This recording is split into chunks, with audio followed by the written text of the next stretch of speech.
Welcome back again sa YouTube channel natin mga ka-backyard. Kumusta po kayong lahat? So ngayon, panibagong video po tayo. At sa video na to, magbibigay po tayo ng kunting idea at kaalaman, lalong-lalo na po sa mga newbies. Sa topic na pag-uusapan po natin, itong mga kamalian natin sa pagsisimula sa pag-aalaga sa ating mga ibon, katulad ng mga parakits, budgerigar.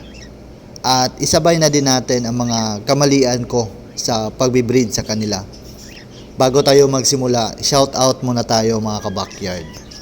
Shout out sa iyo Capri Treasure.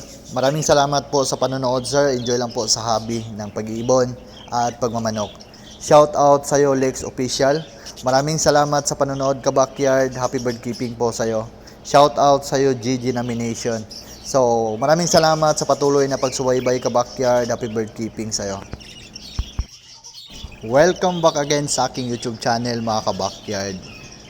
So, gusto ko lang i-welcome ang mga new subscribers ko na nag-subscribe sa aking munting channel.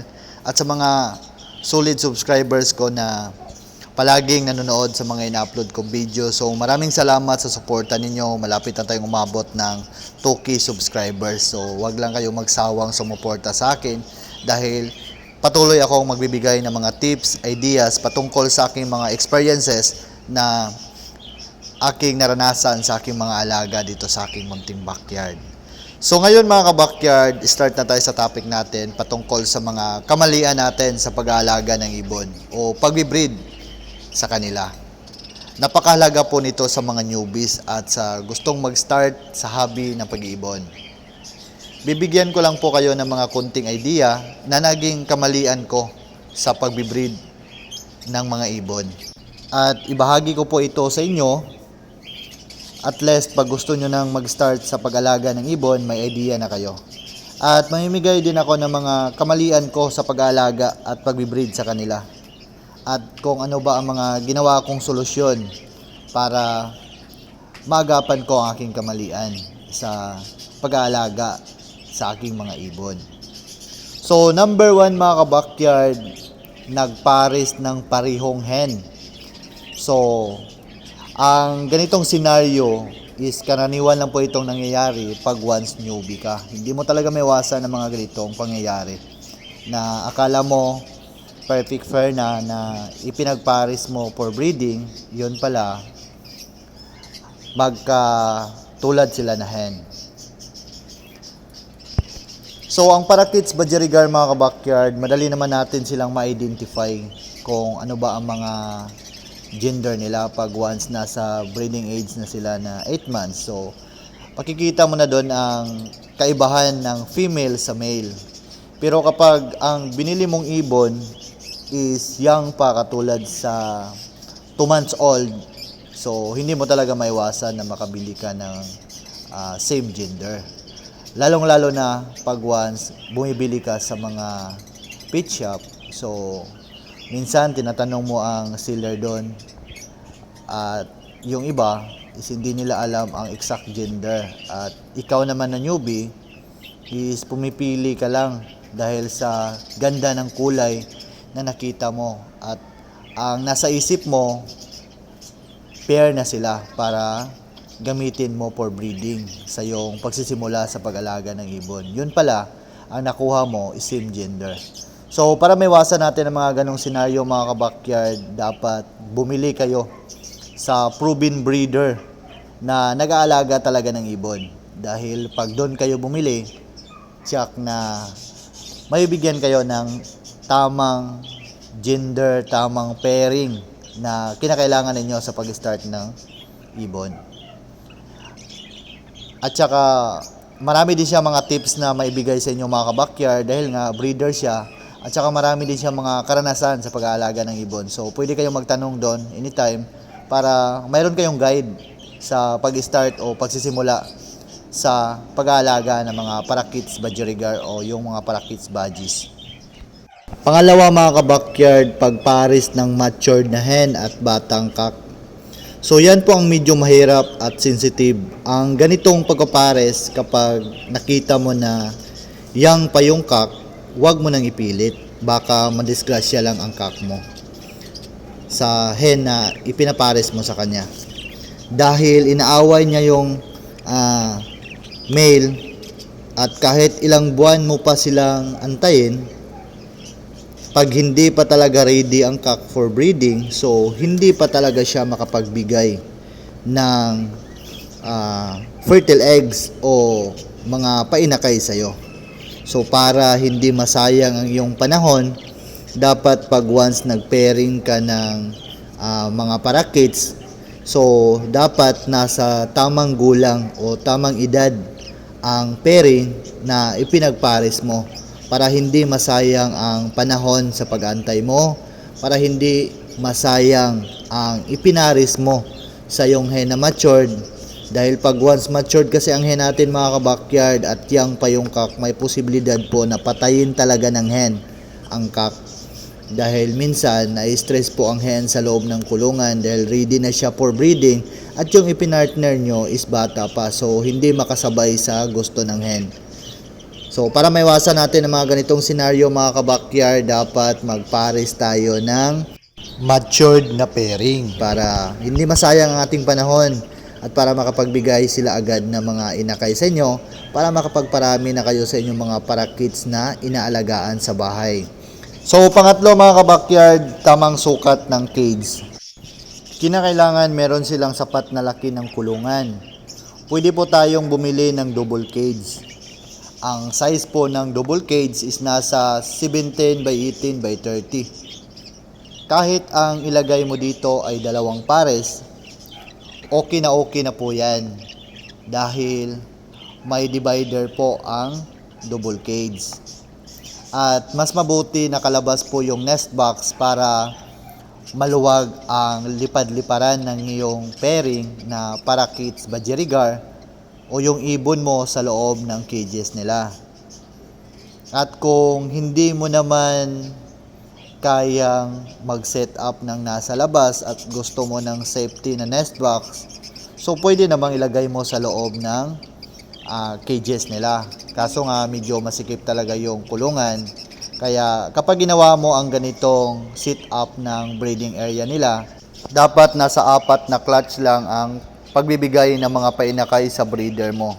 So bakit nga ba nasa 4 na clutch lang ang kailangan natin? Hindi natin pwedeng paabuti ng 6 hanggang 7 to 8. So based sa experience ko mga ka-backyard, dapat nasa 4 clutch lang yung advice ko sa inyo para maiwasan natin ang pagkamatay ng hen.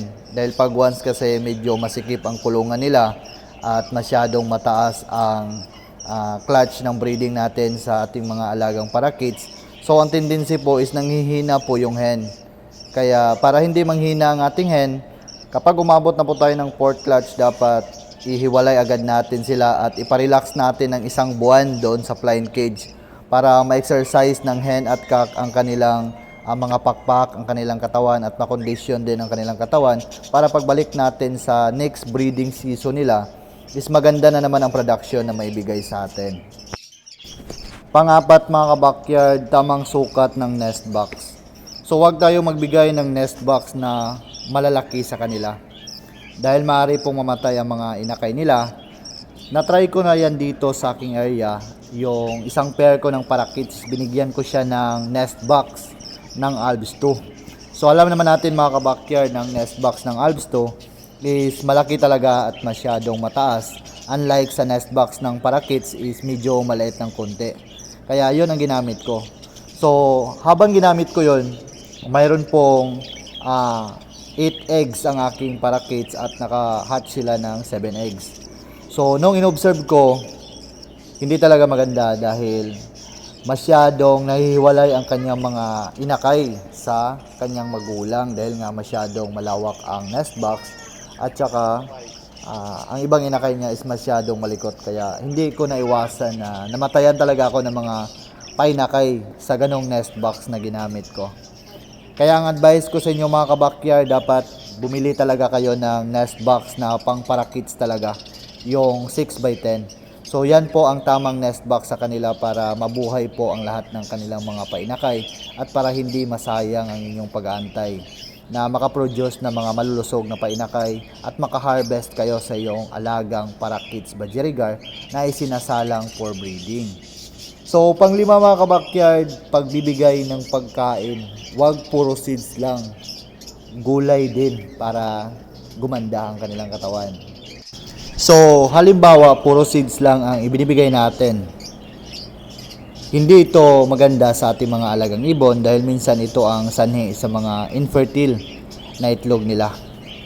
Dapat magbigay din tayo ng mga gulay kahit twice a week para meron silang natural vitamins na pwedeng makuha sa mga gulay na ibinibigay natin.